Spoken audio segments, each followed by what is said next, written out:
Prologue. Tintalia and Icefire, two dragons, hunt and then fly toward a hidden oasis to cleanse themselves. They are ambushed by human warriors who attack with arrows, spears, and nets. The dragons fight back fiercely, using their venom to decimate the attackers. Tintalia is injured by an arrow, but both dragons inflict horrific damage on the humans, killing many and allowing a few to escape. The dragons discuss the long-standing animosity between dragons and humans, particularly the Duke of Chalcide's men, who had forced the boy to hunt them for dragon parts. Icefire kills the boy to prevent him from rotting. In Chapter 1, the Duke of Chalcide is informed that there is no news of dragon flesh from the Rain Wilds, a cure he desperately needs to restore his youth. He orders his chancellor to send more emissaries and threatens death if his needs are not met. The Duke's health is deteriorating, and his heirs are all dead, leaving him with only one daughter. Meanwhile, Selden, a captive who is part dragon, lies chained in a stall, sick and neglected. He overhears two men discussing his worth, but they see him as a valuable freak, not a man, and show no empathy for his suffering. In Chapter 2, Centaura struggles with her inability to fly, feeling inferior to her peers. Kalo taunts her, leading to a fight that Merkur stops. Centaura discusses her frustrations with her keeper, Thymara, who shares her own failed attempts at flight. Meanwhile, tensions rise as Carson confronts Kalo. Cedric reflects on his past life in Bingtown, feeling conflicted about his relationship with Hest and his new life with Carson. As they gather firewood, Cedric realizes he is happier in the wilderness with Carson, despite the hardships. He also feels a sense of pride in his growth. In Chapter 3, Thymara and Tats hunt in the Rain Wilds, reflecting on their changes since leaving Trehaug. Tats discusses his bond with his dragon Fente, while Thymara struggles with her relationship with Centaura. Their hunt is interrupted when Hebe, Rapskull's dragon, steals their kill, causing tension between Tats and Rapskull. Tats vents his frustration about the dragon's inability to fly. Thymara recalls a visit to Kelsingra, an abandoned city, and Rapskull expresses his desire to return. Meanwhile, Selden is horrified as he overhears a discussion about selling a piece of his flesh to prove his status as a dragon man. In Chapter 4, Alise explores Kelsingra, marveling at its ruins, while grappling with her unresolved feelings for Hest and desire for independence. She and Leftrin discover Rapskull in an entranced state near a memory-laden statue, raising concerns about the city's dangerous allure. Leftrin rouses Rapskull, who hints at a growing obsession with Elderling memories, alarming Leftrin. Later, Alise rides Rapskull's dragon Hebe across the river, despite her fear, as Leftrin worries about her safety. Rapskull's words leave Leftrin troubled, sensing the boy's deepening connection to the city's past might lead to irreversible consequences. In Chapter 5, Hest is shaken by Alise's disappearance, fearing she has taken a valuable Elderling scroll. His frustration escalates when a Chalcidean visitor arrives, threatening Hest over a failed delivery of rare dragon parts. The encounter turns violent, and Hest is forced to confront his connections to illegal dealings that Cedric might have initiated with Bagastikored. The Chalcidean warns Hest to fulfill the order, hinting that his family's safety is at stake.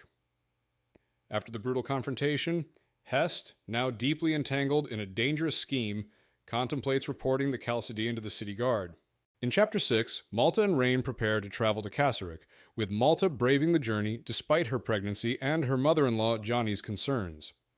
The couple hopes to learn news of the missing Tarman expedition, while Rain intends to address the unsafe conditions imposed on the tattooed workers. As they depart, they are joined by Rain's sister, Tilliman, whose bitterness about her disfiguring Rain Wilds changes becomes evident.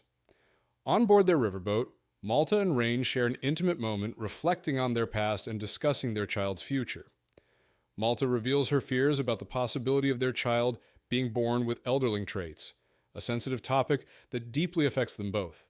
In Chapter 7, Centaura dreams of regaining her freedom and flying, though her body limits her. Alise explores Kelsingra's eerie ancient ruins, where she witnesses fleeting traces of Elderling magic in a theater and sees ghostly figures from the past in a grand tower. She discovers locked doors, hinting at forgotten knowledge, and, after a harrowing descent through darkened halls filled with ghostly apparitions, narrowly escapes the tower's oppressive atmosphere.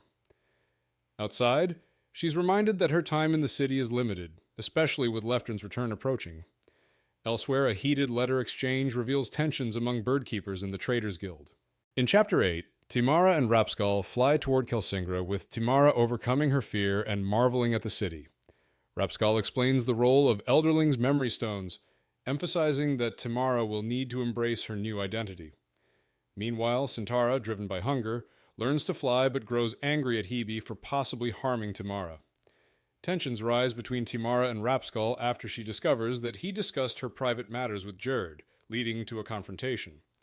Thymara, upset and cold, walks away, only to feel a sharp, cold sensation, realizing Centaura is in danger, possibly drowning in the river. In Chapter 9, Captain Leftrin and the Tarman crew arrive at Kasserich. He keeps the details of their mission secret, particularly about the dragons and Kelsingra. At the Traders' Council, Leftrin demands payment for his crew and the keepers. He reveals that Jess Torkef died trying to betray them, attempting to sell dragon parts to the Chalcidians, and suggests the council might have known about his intentions. Despite some council members' objections, Leftrin insists on receiving payment. Malta Kupris, now an Elderling, supports him, and Leftrin leaves the council chamber, confident that the council will soon recognize the truth. In Chapter 10, Malta in labor and seeking refuge, is taken to a brothel by a man who reveals himself to be a Chalcidian spy. He and his accomplice plan to harvest dragon flesh using Malta and her unborn child for this purpose. As Malta hides her newborn and tries to escape, she struggles with exhaustion, fear, and the growing realization of the danger she's in. Meanwhile, Rain and Leftrin search for her, suspecting something has gone wrong. Malta manages to flee the brothel and takes her baby into the night, determined to escape their captors. In Chapter 11, Centaura, now able to fly, crashes into a river but is helped by Thymara to find shelter. Meanwhile, Malta, escaping a brothel, entrusts her baby to the Tarman's care. Thymara and Rapskull explore an ancient chamber where Thymara notices changes in her body, including the appearance of wings. They discover beautiful elderling garments, and Thymara is amazed by her transformation. On the Tarman, Malta reveals that their child is marked by the Rain Wilds and requires a dragon's help to survive. Rain is shocked by their son's condition, but vows to keep him safe with Malta. In Chapter 12, Tats worries about Thymara and Rapskull, suspecting a romantic relationship, while Carson reassures him. A magical elderling energy lights up the city across the river, signaling Rapskull's actions. Alise realizes the event triggered by Rapskull's presence is significant. Meanwhile, Leftrin grapples with the challenges of securing supplies for his crew and the colony. Rain, desperate to help his son, requests to go to Kelsingra to seek the dragon's intervention. His sister, Tilamon, decides to join the journey, rejecting the intolerance in Kasserich. The chapter ends with Alise witnessing the flight of two dragons, Centaura and Hebe. In Chapter 13, Thymara grapples with her feelings for Rapskull after their night together and reflects on her strained bond with Centaura. They explore an Elderling city, finding artifacts but little food. Malta and Rain name their son Fran while reflecting on their past. Selden, weak aboard the Windgirl, tries to communicate with an ignored sailor. Leftrin faces council pressure. Small boats pursue the crew, but Tarman uses hidden abilities to evade them. Thymara and Rapskull return with Elderling clothing, creating tension with Alise, who is upset by their actions. The dragon's flight is prioritized as they aim to reach the city. In Chapter 15, Leftrin learns from Bellin that Hennessy's feelings for Tilamon Kupris and Skelly's attraction to Alum, an Elderling, could create tension.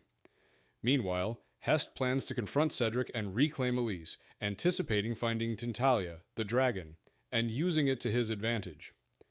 Rain pressures Leftrin on the journey's progress, and the captain discusses the difficulties of traveling upriver. Rumors of Tintalia surface, and the crew faces a new threat from a mysterious, impervious ship. Tensions rise as the crew is pursued, and trouble looms on the horizon with their enemies closing in. Epilogue.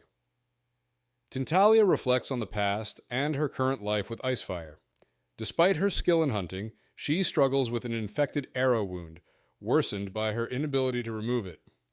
Icefire suggests returning to the Rain Wilds, but Tintalia is uncertain, remembering Kelsingra's fall into ruin. Icefire, disillusioned with humans, proposes seeking the silver well of Kelsingra for healing, but Tintalia knows it no longer exists. She decides to return to the Rain Wilds for the help of her Elderlings, Rain and Malta, realizing that Icefire's indifference signals her need to act alone.